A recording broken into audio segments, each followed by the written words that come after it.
Okay, so you set? All set. Okay. So I'm Sharon Eubanks. I'm currently the Deputy Director of the Office of Legislative Legal Services. I've been with the office for 31 years, so my first session was 1987, and I just happened to be the drafter of the baseball stadium bill in the 89 session. I actually came to Colorado's legislature from the Oklahoma House of Representatives. I went to law school at the University of Oklahoma.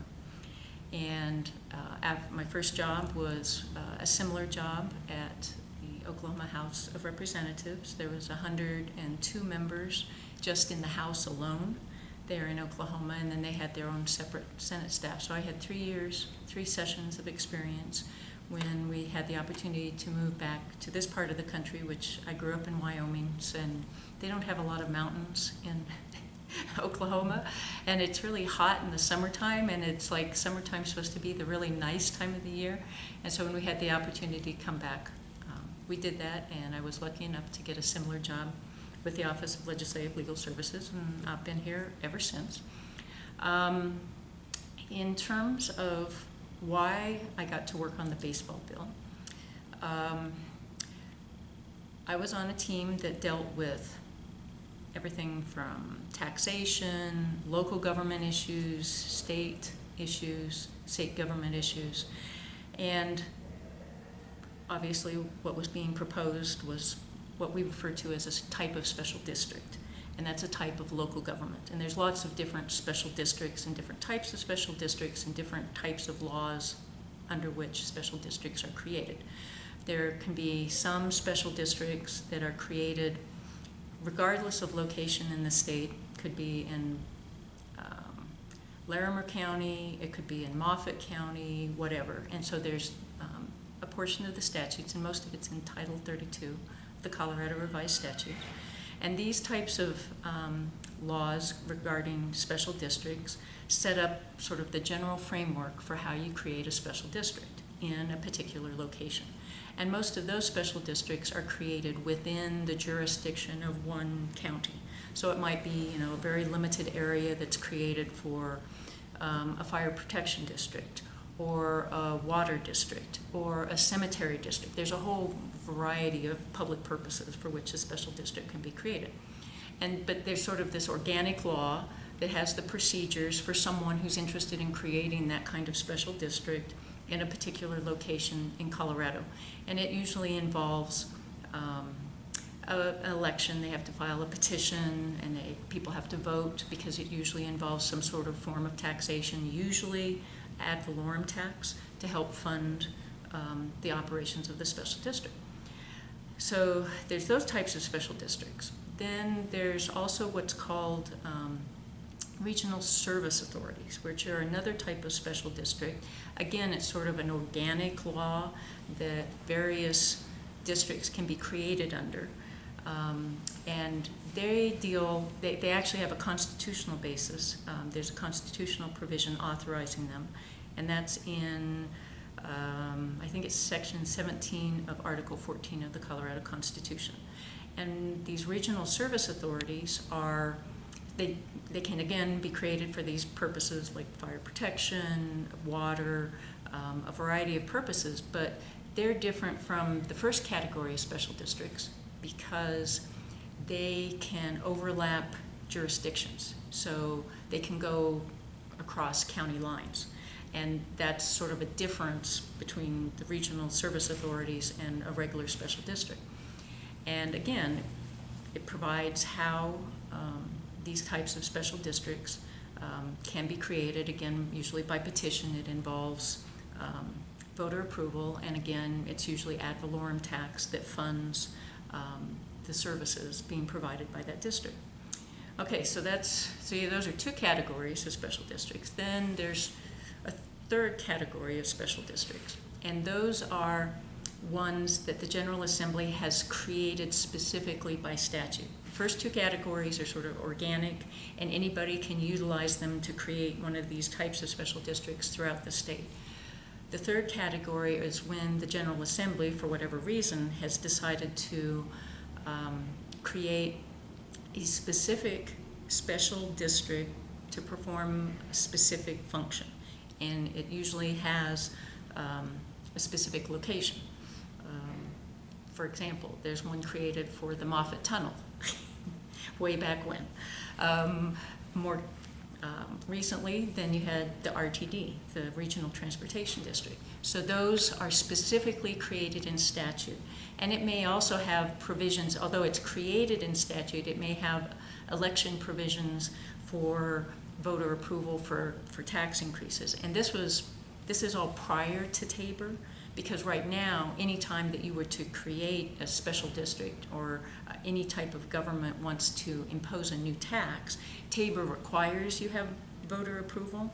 But all of these voter approval requirements prior to 1992, when Tabor was passed, was just because, as a matter of policy, that the General Assembly thought it was important for the folks that would be included in a particular district have the right to vote on the tax to fund the particular service, whether it's Category 1 special district, Category 2, the regional service authorities, or a specifically created one. So I worked in this area of the law along with a lot of other areas in terms of government from the get-go when I started with the office. And although my primary interest is taxation, because money always is necessary for government to be able to operate. It's a logical extension in terms of getting into a lot of the local and state government issues. And so my first session, which was '87, one of the bills I was assigned to work on was the Scientific and Cultural Facilities District bill. And it was, so it's one of the third categories. It's a specifically created special district, and its boundaries were to be coterminous with the RTD boundaries. Now, RTD was created as a special district back in '69, and it wasn't until '73 when they had their election to impose a sales tax for their operations. At the time, I think they had the ability to levy a small property tax, an ad valorem tax, to fund bonds to do whatever they wanted to do. But part of the plan was, once it was created and they got an idea what they wanted to do, then they would fund those operations by going to the voters and asking them for a sales tax to be able to impose a sales tax. And so that happened, I believe, in '73, way before my time with the office. But so here comes the Scientific and Cultural Facilities District bill to work on. And it was, although in terms of a specifically created statutory special district, that wasn't unusual. But what was unusual about the Scientific and Cultural Facilities District is what it was going to fund.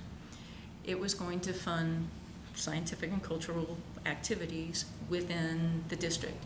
Money's going out to various types of organizations, everything from the Denver Zoo, the Museum of, what is it, Science and Nature and Science now. I'm not used to calling it that. DPA, I mean, plus smaller types of cultural organizations. And what was interesting about the Scientific and Cultural Facilities District proposal is they actually wanted authority to levy 3 different sales taxes to fund what they called Tier 1, Tier 2, and Tier 3, which were different levels of types of scientific and cultural organizations. And so that was a little complicated because there were a lot of fights in terms of people's ideas of which entities should get Tier 1, which was a larger tax. There'd be more money. Tier 2, what organizations fit in that tier, and Tier 3, which are usually more the smaller, more local type of cultural organizations. So but the whole concept of having a tax imposed to fund scientific and cultural organizations was a very novel concept at the time. I mean, we weren't aware of anything being proposed or had been enacted anyplace else in the country. So that was sort of the challenge. Here, you're a new drafter. Here, have this. Be creative here. And I mean, in terms of setting up the boundaries and stuff, that was the easy part. But it was sort of the details and who decides on distribution of the revenues and all of that. That was really the hard part of that bill. But it went through. It was enacted, and so we had that in place. And then they went to an election and was approved, and they've gone through, I think, 3 reauthorization votes, I think, in terms of their sales taxes, and I mean, they're still going strong even today, so that's a great thing. And so then, here comes 1989, and this baseball stadium district bill request, and it's sort of, well, it's like these other specifically created special districts in terms of coterminous with the RTD boundaries, but again, sort of novel in the concept of, imposing a tax to fund the construction and operation of a Major League Baseball stadium. And it was like, well, I sort of have experience, at least in terms of creating a special district, because I did that in '87 with the Scientific and Cultural Facilities District Bill. But the baseball thing was a little more personal for me. And there was also some other folks in the office that really wanted to work on the bill because they really liked baseball too. And so we had, but that wasn't our decision. We had a team leader, a supervisor, who assigned out the bill requests. And I got it, I think, primarily because I had worked on the Scientific and Cultural Facilities District. But it was a topic very close to my heart because although growing up in Wyoming, there wasn't a lot of exposure to baseball at the time, although University of Wyoming, where I went to undergraduate, does have a baseball team, but playing baseball in Wyoming is not the best conditions, at least weather-wise. But I had gotten a little exposure when I was a kid on TV, and I wasn't terribly impressed with baseball because it seemed really boring and not a lot of action, and TV at that time was a little bit more limited in terms of TV broadcasts, in terms of what they do during the broadcast, as well as usually it was only on Saturday. You had the game of the week. I mean, there wasn't a lot of baseball. This was before TBS and the Atlanta Braves or WGN and the Chicago Cubs started broadcasting nationwide through cable. And when I was in college, I got the chance to see my first Major League Baseball game in person out in LA. Went to a Dodgers game. And after that, I was hooked. I mean, to be at a game was just so different than watching it on TV. And it was just, the whole experience was, it's fun, it's a pretty place to be, it's relaxing. It isn't like a Denver Broncos game where people are like crazy all the time. You have a few, loud people at times at a baseball game, but it's much more low-key and very enjoyable. And then when I went to law school at University of Oklahoma, they have a great college baseball program. They've had national championships at Oklahoma. And so during law school, a lot of times in the spring, we would go, they had a wonderful complex, and we would go and watch the baseball games. You get to go for free. And so you get to see wonderful talent, some talent that you eventually saw in the major leagues come through there. And it was, and so that was just, again, being at a baseball game, loads of fun, enjoyed it immensely. And so in terms of the prospect, although I had never been to, I think, the Bears, the AAA affiliate that Denver had at the time, I had never been to a Bears game because I'd been to, also in Oklahoma, the Oklahoma City had a AAA team at the time, and we did go to a couple of games there, and it's okay. It's not quite the same in terms of the talent level. And way back then, you think of the giant scoreboards that they have now, and all the graphics and all the entertainment that they do between innings, you know, the watch the cars race or this or that, the other. In Oklahoma City, because the technology, this was because it was so long ago, the technology was much more limited.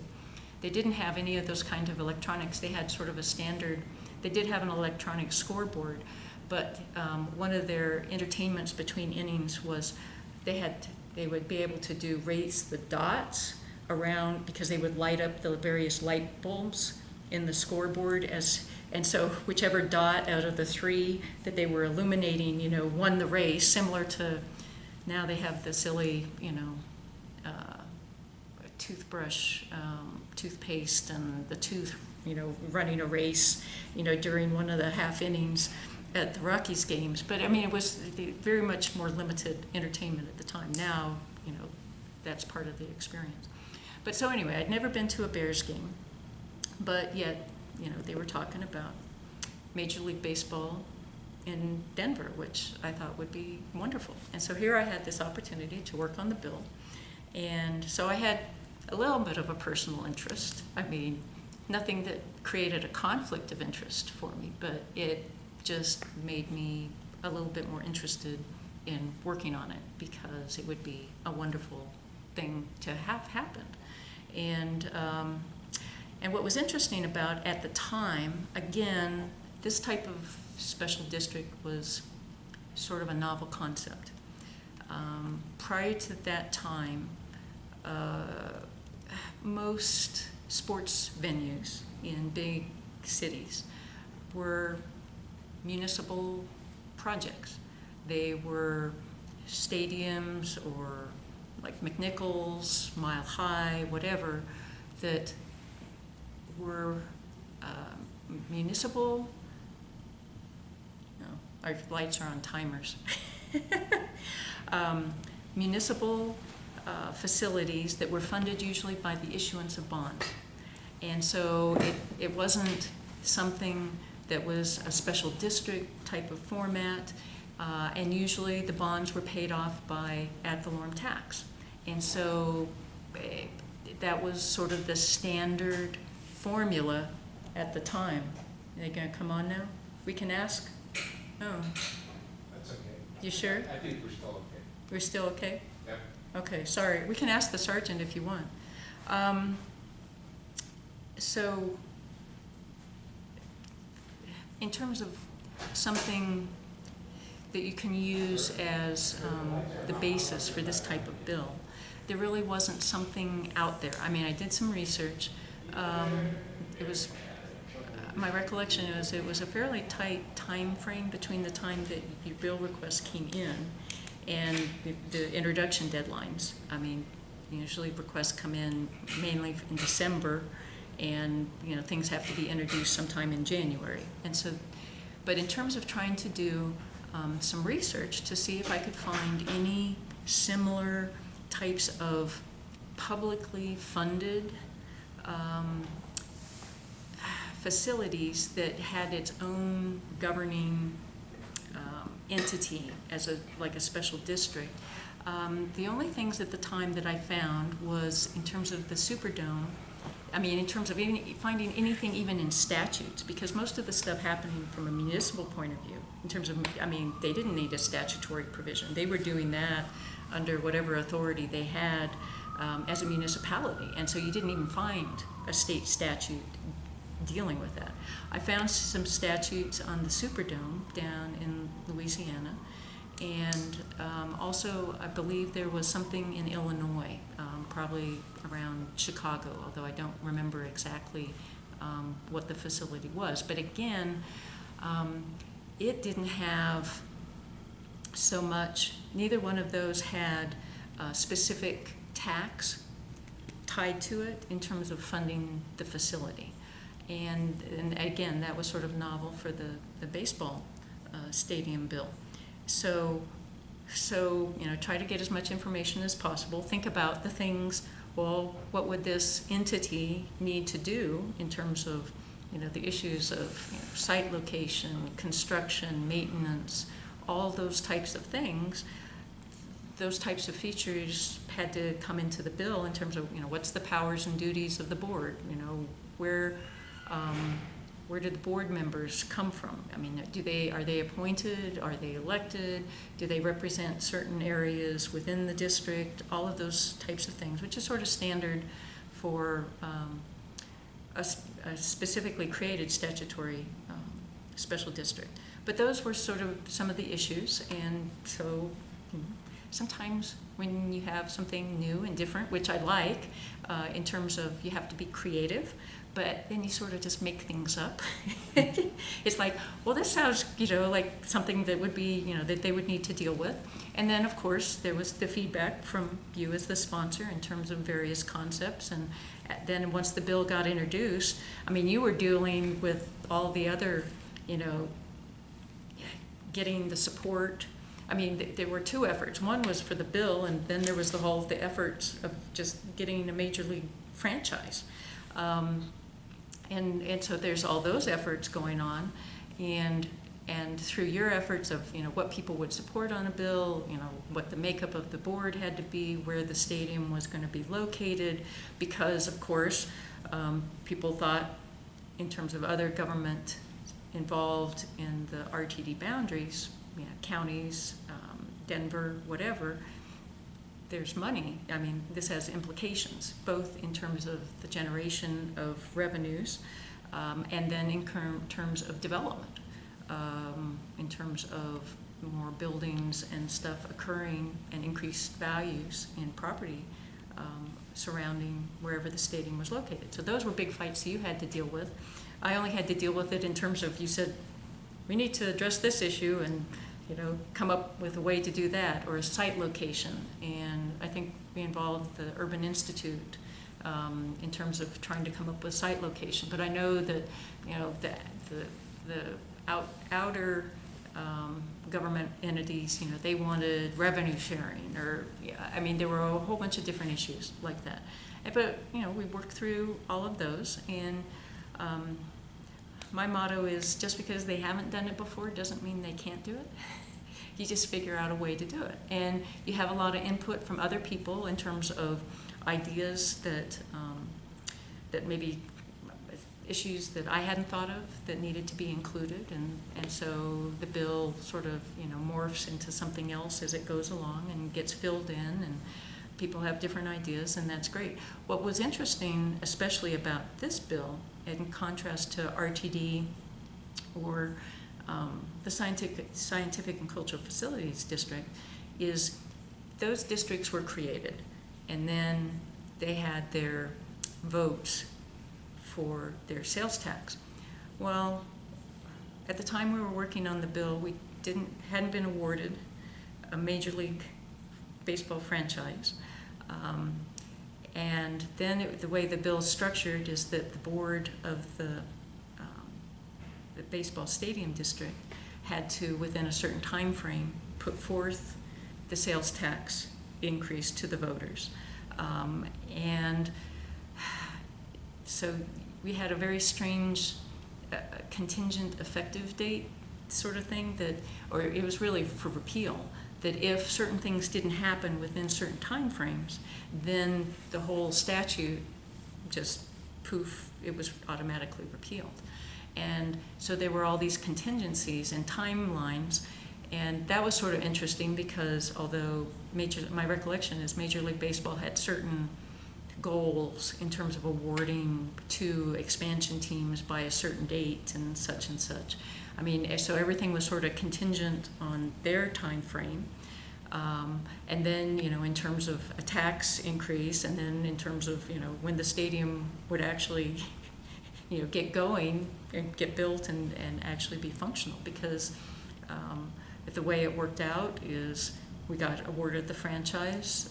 They took the sales tax issue to the voters, and it got approved. And so Colorado's Rockies started playing at Mile High for, I don't know, what, 2 years. And then, and at that time they were building Coors Field, and there were all sorts of issues of eminent domain, which was another issue that we tried to address somewhat in the bill, because I remember that they couldn't come to terms with the property owners where home plate was located, and so they actually started building the stadium on the outer part first so that they didn't get too far behind until they finally reached an agreement and then could start building the rest of the stadium. But and then in '95 was the first season in Coors Field. And so it's really cool.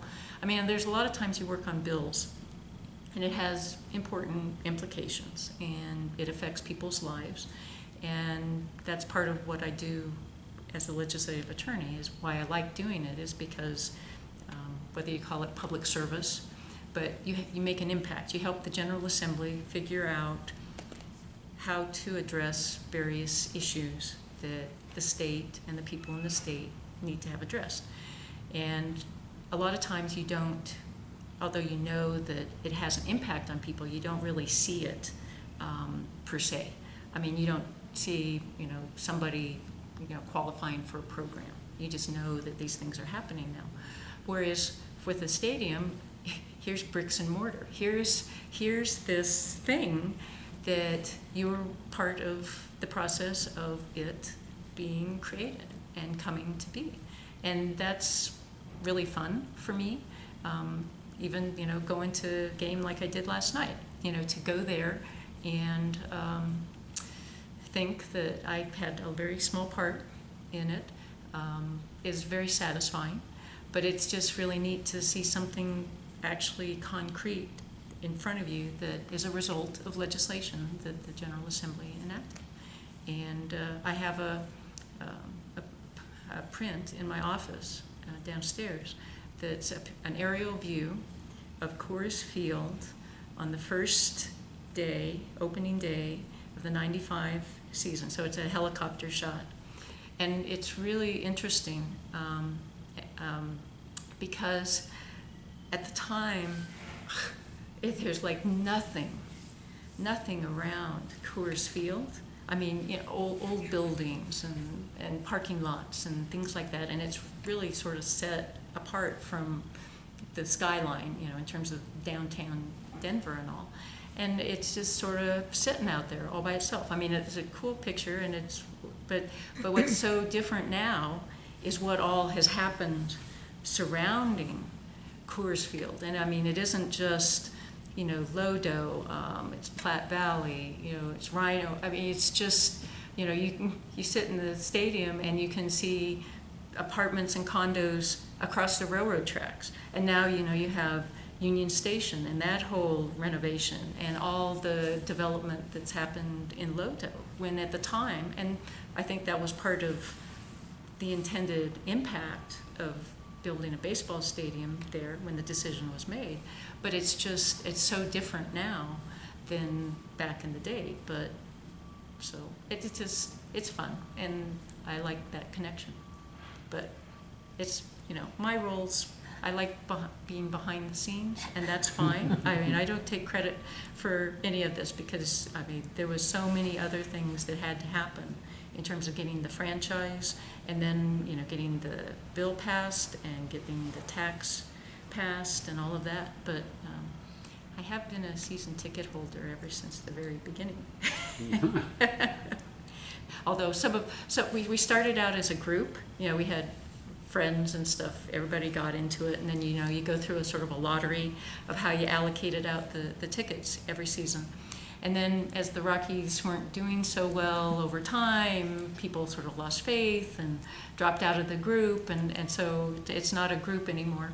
And it helps that the Rockies have a season ticket exchange program, because as they were losing season ticket holders over the years when the team wasn't doing so well, they actually have a program where they treat season ticket holders like a voucher. And so it's worth the price that you pay on a per ticket, because there's 81 games per, home games per season. And I'm sorry, I can't go to 81 games. I used to go to a lot more before I had my son, and then that sort of Took priority. yeah, it took priority. You know, this. Although he likes baseball too. Although now he usually likes. He's 17. He likes to go for food and to go check out the rooftop.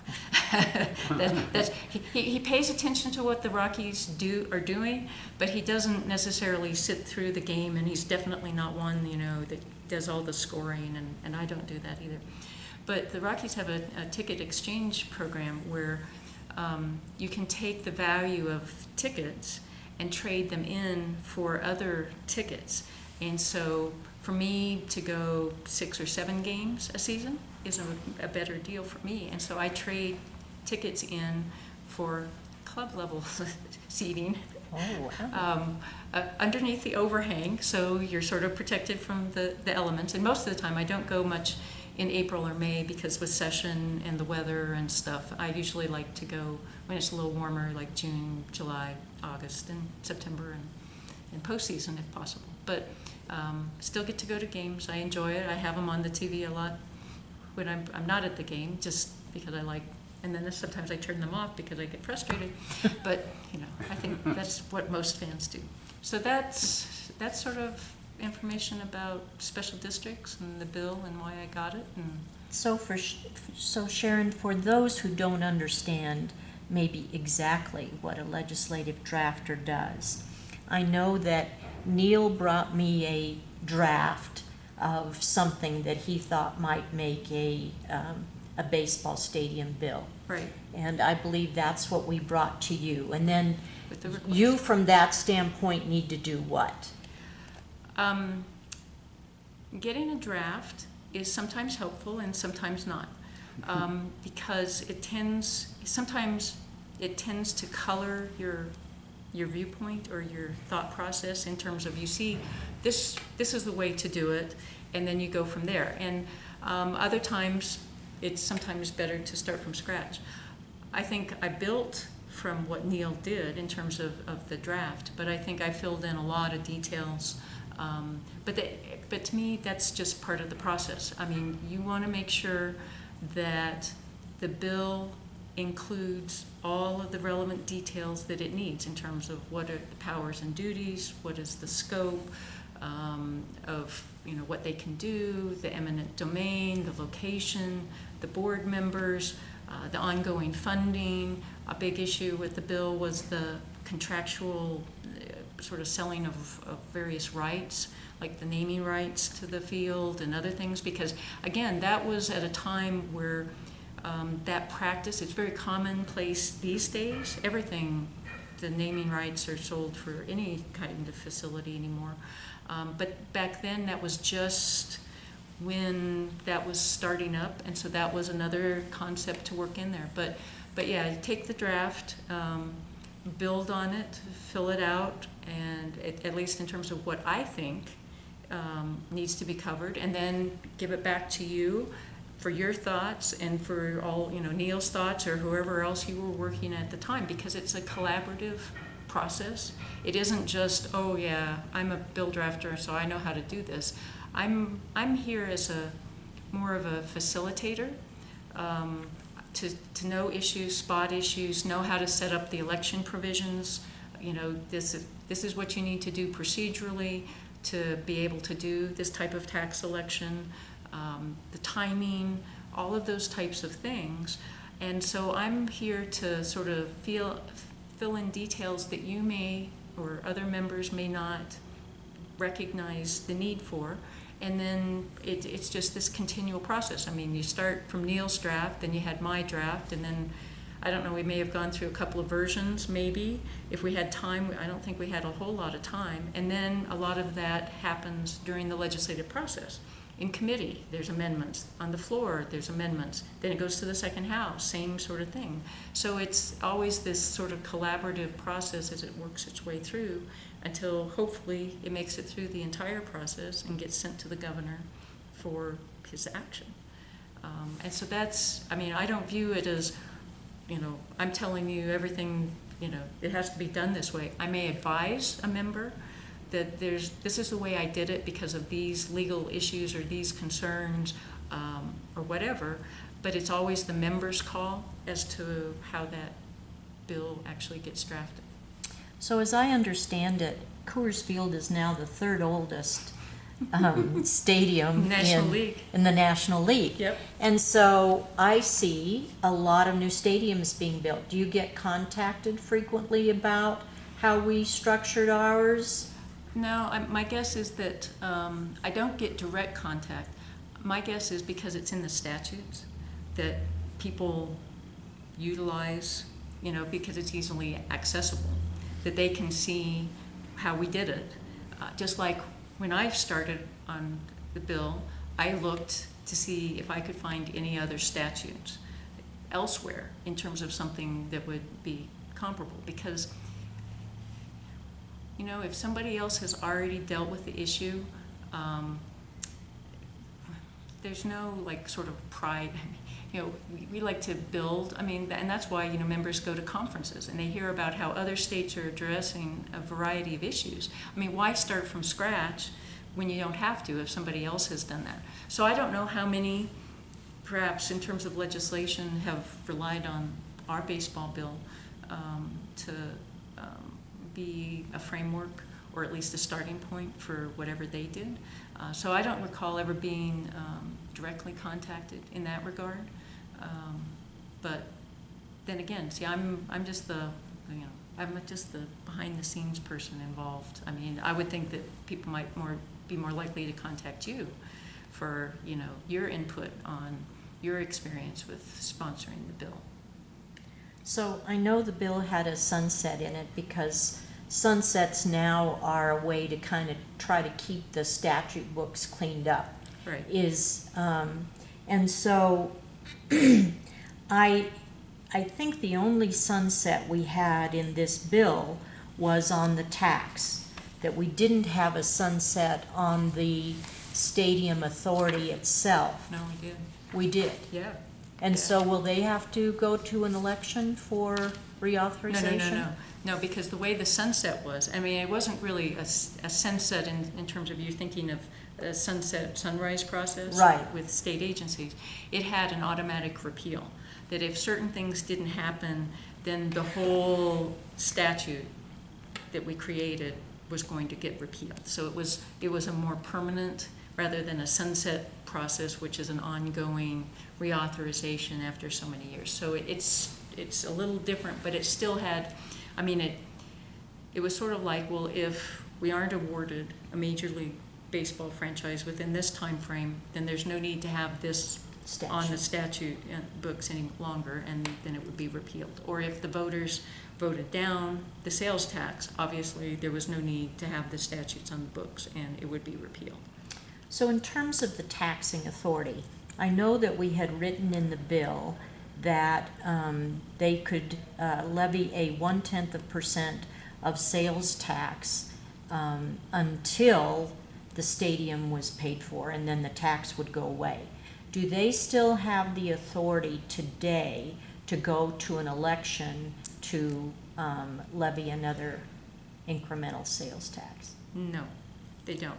And what was really interesting is my recollection at the time of the baseball stadium district bill is that it was anticipated that for the sales tax rate that was built into the legislation, it was anticipated it would take 15 years to pay 20. off the bonds for building the stadium. And so this was in 97. And I'm just thinking timing-wise that shortly thereafter, I think the economy sort of really took off. And it was one of the sort of boom times around the Denver metro area. And they were way ahead on their sales tax collections and paid off the bonds under 10 years. Yeah, it's 8 years. 8 years. Which was very fortunate.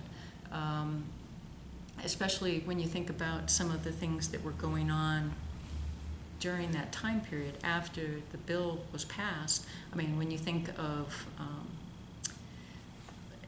economic downturns, that you have ups and downs, and that affects how much revenue is collected. But right then, it was sort of great growth in the economy, and I think the baseball stadium district benefited greatly from that.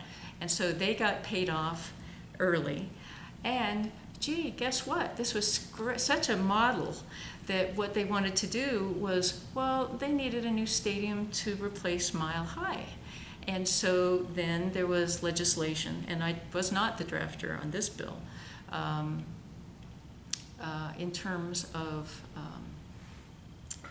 Metropolitan Football Stadium District, same general framework, and basically sales tax, because they wanted to get that in place so that people were used to paying the sales tax for the baseball stadium, and they wanted to get approval to do it for the football stadium so that it was sort of seamless. And that happened.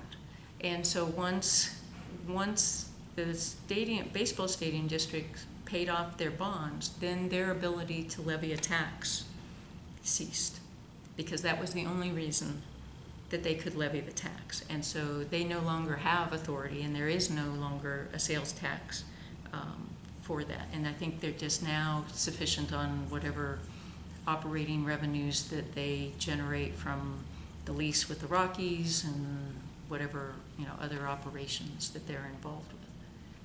Well, and I think Sharon is very modest in terms of the structure that she put, the initial structure. But during the time that we were looking at the bill, we had an issue with the governor over the appointments, and we The important stuff. yes. We sent Sharon the message that we didn't want the governor making the appointments, which was traditional, and that we wanted some of the appointments to be made by the counties, and some of the appointments to be made by the president of the Senate, and some of the appointments to be made by the Speaker of the House, and Which isn't necessarily unusual. and that those appointments had to have certain areas of expertise. Right. And that there, I think, also needed to be some party balance and some geographical balance, which is awfully easy to say in concept, this is what we want, and then you hand it over to someone to try to figure out all the details, because the devil is definitely always in the details. Right. Same with revenue sharing. When some of the counties had expressed that this was just something that was going to economically enhance Denver, that it was not a benefit for the metro region, even though the metro region would be paying the tax, a concept was come up for revenue sharing, in which Sharon had to figure out the details of how to make that work. And the same is true over privatization. We certainly didn't know how much the stadium was going to cost, and we didn't know how much naming rights might sell for, but we had to put a target in the bill in order to say that the stadium authority would try to negotiate privatization on advertising and parking and I think we naming. even included a provision that allowed the stadium district board to sell. I mean, if there was a private entity that was interested in actually buying the stadium, I mean, in terms of the concept of maybe at some point it's better to be privately owned than being a governmental function, that there was that ability, although that's never happened, but there was that authority to do so in the thought of minimizing taxpayer reliance, Obligation, yeah, right. an obligation. I know one of the other things that certainly was discussed was how expensive it was to go to a football game or a basketball game, and that we needed to have a certain number of seats kept affordable.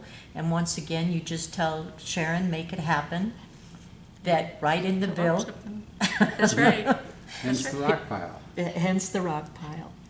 And one of the other issues is that it was in a similar time that Denver had been discussing building a new convention center, and there was a lot of discussion over which site would be the better site, and for that reason, we felt that we didn't want it narrowed down to one site, but that it should be narrowed down to 3 sites, and that the public should have at least a general idea of where the baseball stadium was going to be located.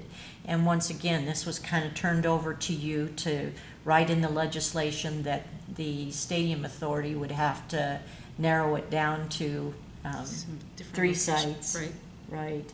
yeah. And then if that was not complicated enough, Major League Baseball decided to change their time frame, and so we had to change the election time from a general election to a primary election, which creates an additional set of complications in that traditionally primaries have been used for Democrats and Republicans, and we needed to make sure that unaffiliated were able to vote. Yeah, and see, now with the passage of Tabor, you wouldn't even be able to do that. I mean, because Tabor requires that tax elections only happen at general elections or Tuesdays in odd year November, you know. And Tabor passed in '92? It passed in '92. So that was right after this all Yeah. happened. I mean, the year after it Yeah. all happened. Yeah, and that's part of why I don't think I at the time, because I don't remember exactly when the football stadium district That was '98. was 98. See, because by that time, I mean, I got sucked into Tabor in 92 in terms of trying to help the General Assembly understand and implement Tabor, both on a state and local level. And from that point on, then I wasn't doing as much in terms of what I call regular drafting, like these types of bills and stuff, because there was so much, especially early on, because we didn't have any court interpretations. I mean, and so in terms of trying to figure out what was a reasonable way to interpret, and Tabor is very complicated in lots of different ways. I mean, people think of it primarily, well, it requires voter approval of tax increases, but it does a lot of other things, a spending limit and a lot of other requirements. And so from 92 on, I really was immersed in Tabor stuff. And even today, I'm not as direct because we've got lots of other folks, but at that time, I mean, it was me and the director that were primarily the Tabor experts. people, yeah, at the time. Well, and I know that my Senate sponsor, Senator Considine, was a real estate individual, and real estate brokers believe in private property rights, and I know he ended up feeling that the condemnation provision needed to be taken out of the bill, which ultimately, going back to your earlier statements, created a problem once we started working on the stadium, and that you ultimately had to come back, I think, in a separate bill and address the condemnation. Yeah, see, I don't know if we did a separate bill or not. I don't recall that, but I do remember that being an issue at the time. And you have to understand, in terms of the role of a legislative drafter, that it's your bill request.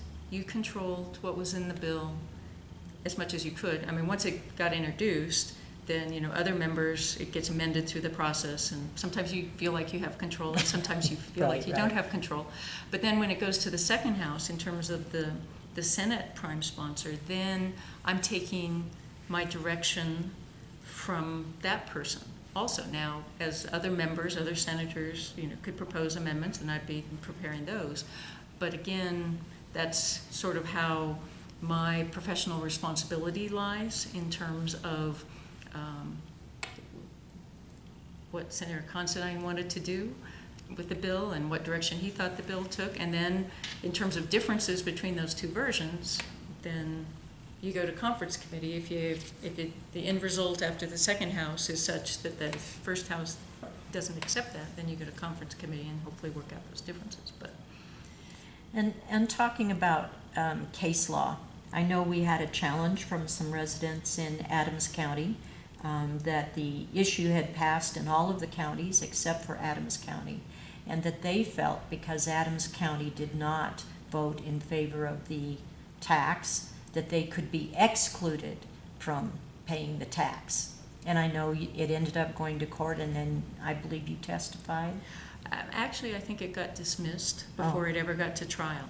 And I think, based on my recollection, that where that theory came from, that they were thinking that because it didn't pass in their particular county, they could be excluded, is, when I told you about the 3 categories of special districts, the second category, which is the regional service authority, there's an interesting concept in that, because, like I said, in both regular special districts and the service authorities, there's a petition and you have to have an election to create the proposed district and to give it taxing authority. And in the service authority law, because remember that one is where it can go across jurisdictional lines, so you can have parts of 2 counties perhaps being formed into a service authority, that law provides that the voters in each county have to, a majority in each of those have to approve the creation and taxation, and if it doesn't happen, then the district isn't formed. And so I'm guessing that those folks having some experience with a regional service authority and the requirements of that law, but that isn't what the baseball stadium district bill was created. I mean, it was created as a standalone specific special district, and it said a majority of voters within the entire district. It didn't have the same type of language that the regional service authority language has. And so I think that's probably where that argument came from, and I think that's why the lawsuit got dismissed, because the law that the baseball stadium district was subject to didn't have that provision. Well, we certainly thank you for writing it in that way, Sharon. Well, we could have written it the other way. Neil, did you have some questions? Well, you covered it pretty thoroughly, but you go down to Coors Field a lot, and you've seen the difference in terms of the Lodo and everything. Yeah, it's Isn't just it amazing incredible? in terms of the Yeah. although it was, sort of busy, and they didn't, I mean, the crowd wasn't huge last night, but probably about a month ago, I went to a game on a Friday night. Most of the time I, do a work day when I'm downtown already. I don't have to come down for another game. But I went with a friend on a Friday night, and it came out, and I mean, Lodo was just hopping. I mean, all the bars and the restaurants and people, and it had been a large crowd. I mean, a lot of times weekend crowds are larger than work night. And I was just thinking to myself, yeah, I don't know if I'd want to live down here unless I, live that sort of lifestyle, which I'm way too old to do anymore. But because, especially it's nice out. A lot of these places have like rooftop lounges as part of their establishment. There's music playing, there's people. It's a happening place. That's all good. It's just, I don't know that I'd get a lot of sleep if I was living in one of the but right across from Coors Field, you have this huge, apartment building that, it's part of, there was the U-Haul, the self-storage old building, and then there's this, and that didn't ever, originally there wasn't anything other than the self-storage building. And I think is that part of, I know when the Rockies renewed their lease, they got some property that maybe the baseball stadium district owned somewhere there. Do you know? And they got some of the public service property too. Oh, okay. Because right across, for development purposes. Right across Bright Street, yeah. Okay, yeah, it's really amazing just to see, all the buildings and all the growth, especially when, you can look at this old photo and, it's just the old buildings that had been neglected. There really wasn't much in terms of commercial development, in terms of residential development, nothing like that. And It truly is. I mean, in terms of being a positive influence, now maybe some people think that isn't positive influence, Right, but I mean, but really, it's made the downtown a much more vibrant, active sort of community, because you have a lot more people living downtown. I mean, you're getting, grocery stores and a Target, and I mean, different sorts of things that, in terms of a community, because there's so many people that are based. There now. They can afford it. I mean, pricey too, but but that's in terms of increasing the values. But it truly is amazing to see the difference and the growth.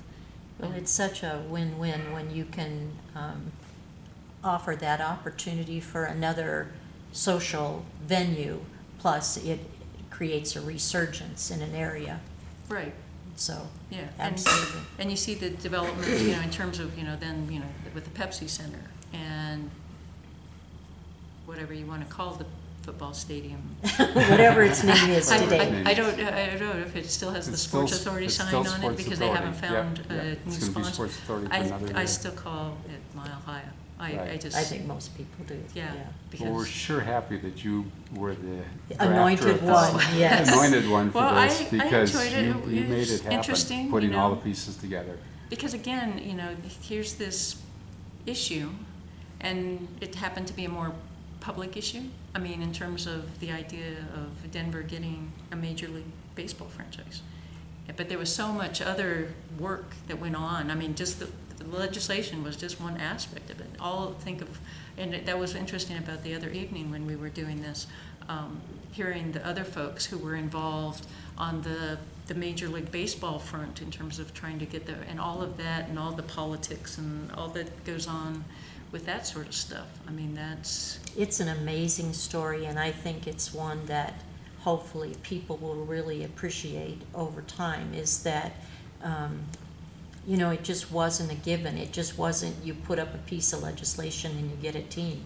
It wasn't like that at all. well, see, and at the Yeah. time, the idea when they were talking about granting the 2 additional franchises is that they were insisting, and again, this was sort of different, they were insisting on a baseball-only stadium, which a lot of the older venues, the existing venues, were multi-purpose. Right. I mean, they're the, play football and baseball type of fields, which for a variety of reasons probably aren't ideal for either sport. And so that was, again, a novel concept, but now that's what you're That's the getting. given. That you have baseball stadiums and you have football stadiums separate and apart, because they just don't, Well, and that's artificial just turfs. all around all the money in sports in general now. Oh, well, Yeah. which is I totally, mean, yeah. who knows where it That's goes from another here. issue, Yeah. If only we were Well, talented that way. thank you very Thank much. you, Sure. Sharon. Fantastic. I think that was a great interview, and we hope